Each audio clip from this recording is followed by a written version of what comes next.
Bismillahirrahmanirrahim. Assalamualaikum warahmatullahi wabarakatuh. Alhamdulillahirabbil alamin. Wassalatu wassalamu ala asyrafil anbiya'i wal mursalin wa ala alihi washabihi ajmain. Subhanaka la ilma lana illa ma 'allamtana innaka alimul hakim wa la haula wa la quwwata illa billahil azim. Rabbi shrah li sadri wa yassir li amri wahlul 'uqdatam min lisani yafqahu qawli. Allahumma zakkina wa sina 'alna ma jahilna wa nawwir qalbana bil Qur'an. Allahumma la sahla illa ma ja'altahu sahla wa anta taj'alus sahla. Amin amin ya rabbal alamin. Alhamdulillah, syukur kepada Allah Subhanahu Wa Taala kerana dapat kurnianya. Kita bertemu tadi dalam sesi pengajaran dan pembelajaran pendidikan Islam. Okey, murid-murid diminta merujuk kepada modul. Sila rujuk kepada modul yang diberikan kepada kamu di muka surat 7. Okey. Pada kali ini kita akan belajar khot nasakh. Ustaz dah tunjukkan dua video sebentar tadi. Yang awal tadi kamu tengok, iaitu berkenaan dengan untuk kita nak melaksanakan khot nasakh ini, kita perlukan kepada pensil khot. Jadi ada dua pilihan, sama ada kita nak guna pensil boleh ataupun kita nak guna pen pun boleh. Bagi yang mahir dekat kaedah khot ni, yang mahir, yang sudah mahir khot ni boleh menggunakan pen. Pen tu ada dijual di kedai. Pergi di kedai buku, tanya kepada jual kedai tu, tanya kepada penjual kedai tu, kedai buku tu, tanya nak beli pen khot ataupun pen kaligrafi. Dia ada banyak saiz, ada yang 1mm, 2mm, 3mm, 4mm. Yang biasa orang guna 2 atau 3. Mana yang terbaik lah, 2 boleh, 3 boleh. Itu yang sesuai lah. Untuk kalau nak beli pen, kalau mampu lah. Tapi Ustaz lebih suka kalau kamu gunakan pensil, sebab pensil ni kalau salah boleh dipadam. Kalau pen ni susah nak padam. Kita pasal guna liquid paper dan sebagainya.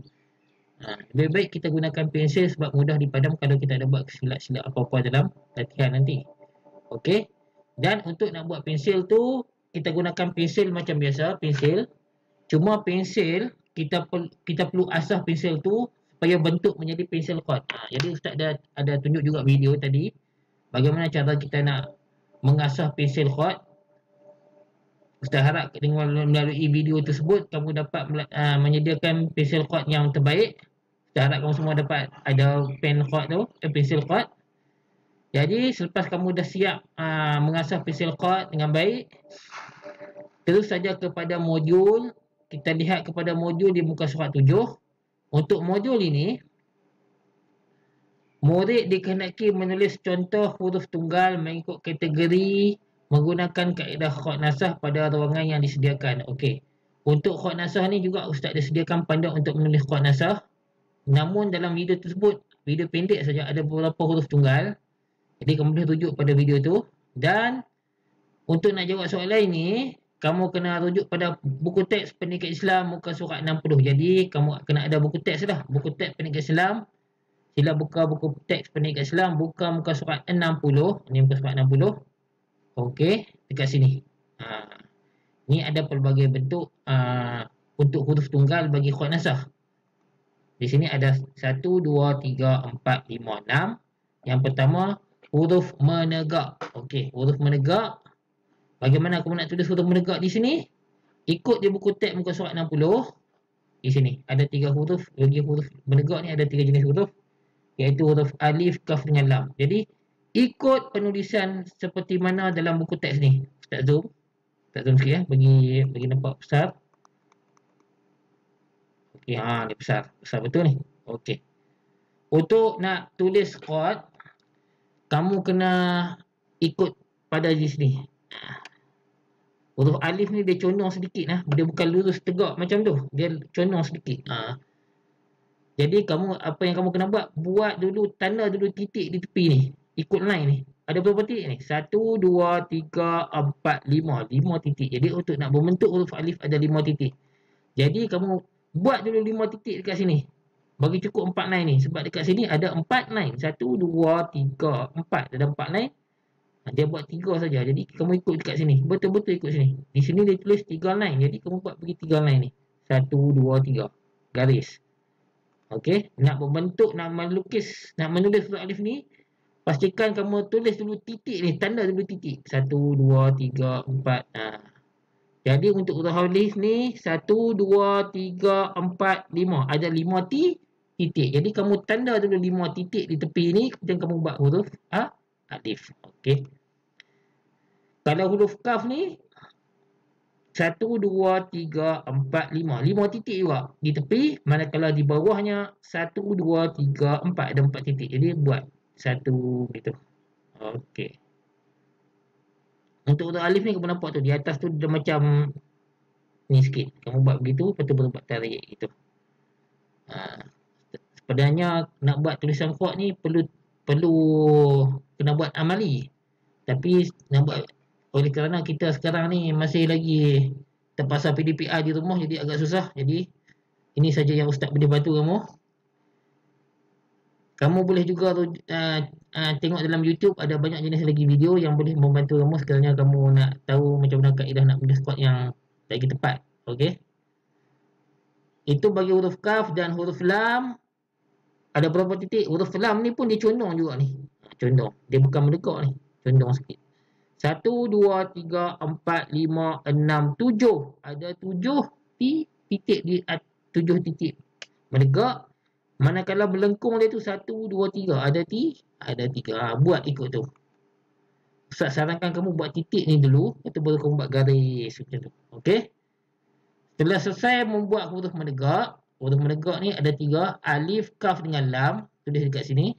Buat jarak sikit. Alif di sini, kaf di tengah, lam di sini. Okey.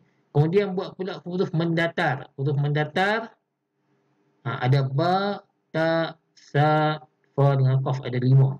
Ada 5. Ada 5. Ada banyak. Jadi kamu buat 3 sudah cukup. Tak payah buat banyak-banyak. Kamu buat 3 huruf saja kat sini. Dia ada banyak. 1, 2, 3, 4, 5. Kamu buat 3 saja. Kamu buat ba, ta, sa pun dah okey. Okey. Pastikan melukis jarak. Dan pastikan buat ikut kaedah, ikut titik tu. Cuba tengok betul-betul dia punya garisnya di mana untuk tulisan yang pertama tu. Line yang pertama ke yang kedua. Macam huruf ba, ta dengan sa ni, dia mulakan huruf ba ni, dia mulakan dengan line yang kedua. Okey. Dan dia condong sedikit. Okey. Titiknya. Tepinya ada berapa titik? 1, 2, 3. Melengkungnya 1, 2, 3, 4. 4. Ba, ta dengan sa sama kaedahnya. Sebab bentuknya sama. Gitu. Bentuknya begitu kan. Malaikan fa dia dah bulat kat sini. Okey. Itu huruf mendatar. 3 huruf saja yang mau tulis kat sini. Kemudian huruf melengkung. Nombor 3, huruf melengkung. Huruf nun, nya, qa dengan ya. Nun, nya, qaf dengan ya. Okey. Kalau nun, dia mulakan dengan baris kedua. Melengkung begitu. Di tengah melengkungnya ada 3 titik. Maksudnya di sini nak sampai ke sini ada 1 titik. Ini pun sama juga, cuma dia tambah titik kat sini. Qaf, dia mulakan baris yang kedua. Line yang kedua, dia pusing begitu sampai baris kedua terus ke baris keempat. Di sini ada 4 titik. Okey, di atas ni ada 1 titik. Okey, lepas tu letakkan titik kat sini. Jadi kalau bagi ya, dia mulakan baris yang kedua. Dia pusing gitu. Di tepi ni ada 1, 2, 3, 4. 4 setengah titik. Okey, di sini ada 2 titik. Okey. Itu bagi huruf melengkung. Kemudian seterusnya nombor 4, huruf separa bulatan. Maksudnya separuh pada bulatan. Iaitu huruf jim, ha, kha, ca, nga, ra dan nga.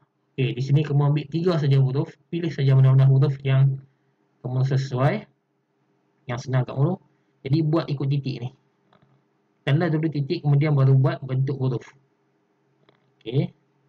1, 2, 3, 4. Ini 1, 1, 2, 3, 4. 1, 2, 3, 4, 5 titik. Titik 1. Ha, kha, nga pun sama. 2, 3, 4, 5. Ini 2. Okey, itu kaedah dia. Okey. Setelah siap buat huruf nombor yang keempat, buat yang kelima, huruf berekor. Huruf berekor ada ra, zai, waw dengan va. Ini pun ambil 3 huruf sahaja. Okey. Manakala huruf bergigi ni ada dua saja, iaitu sin dengan shin. Jadi buat dua ni. Okey, untuk shin, separuh titik bagi lengkung yang pertama, gigi yang pertama, gigi yang pertama ke gigi yang kedua separuh titik, gigi kedua ke gigi yang ketiga satu titik separuh, separuh. Kemudian dia melengkung dekat sini ada 3 titik, masuk kalau di atas ke bawah pun ada 2 titik, sini hujung 1 titik. Nak paras ekor ni sama dengan sini ada 1 paras titik. Okey. Untuk huruf bergigi ada 2 saja. Manakala yang lain kamu ambil 3 saja, 3 huruf. Okey, 3 huruf buat kat sini. Jarak 1 2 3. Okey. Setelah siap muka surat 6, setelah siap dia muka surat 7 modul, buat pula dia muka surat 8. Untuk di muka surat 8,